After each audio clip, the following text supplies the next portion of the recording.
In today's video, I'm going to teach you how to fix your dependent's social security number mismatch e-file reject on TurboTax. This issue can be frustrating, but don't worry, I'm here to guide you through the process step by step, making sure you can resolve it smoothly. First, you'll want to open TurboTax Online for the year 2025. This is where all your tax information and filings are managed, so it's the best place to start when addressing any e-file rejections.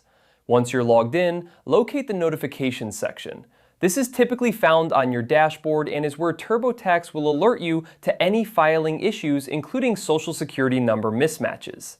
After clicking on notifications, look for a message indicating that your e-file was rejected. This message will provide you with a bit more detail on the nature of the rejection. In this case, it should indicate the mismatch with your dependent's social security number. Once you've found this message, select the option that says Help me fix it. This is a very useful feature that TurboTax provides to streamline the correction process.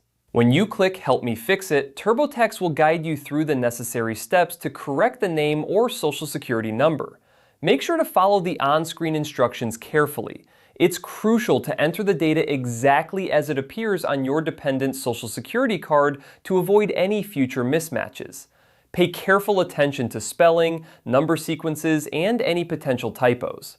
Once you've corrected the information, TurboTax will prompt you to refile your taxes. Take this opportunity to double-check all the information you've entered, not just the corrected fields. Ensuring everything is accurate will help prevent any further rejection notices. After you've refiled, keep an eye on your notifications for any updates. It can take a little time for the IRS to process the corrected return, so don't panic if you don't see an immediate change. By following these steps, you should be able to effectively resolve the social security number mismatch for your dependent. It's always a good idea to keep a record of your interactions with TurboTax and the IRS, just in case any further issues arise.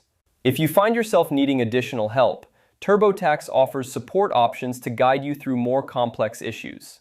Thank you for watching, and I hope this guide helps you get back on track with your tax filing. Remember, accuracy is key, so take your time with each step. If you found this video helpful, don't forget to like and subscribe for more tax tips and tutorials.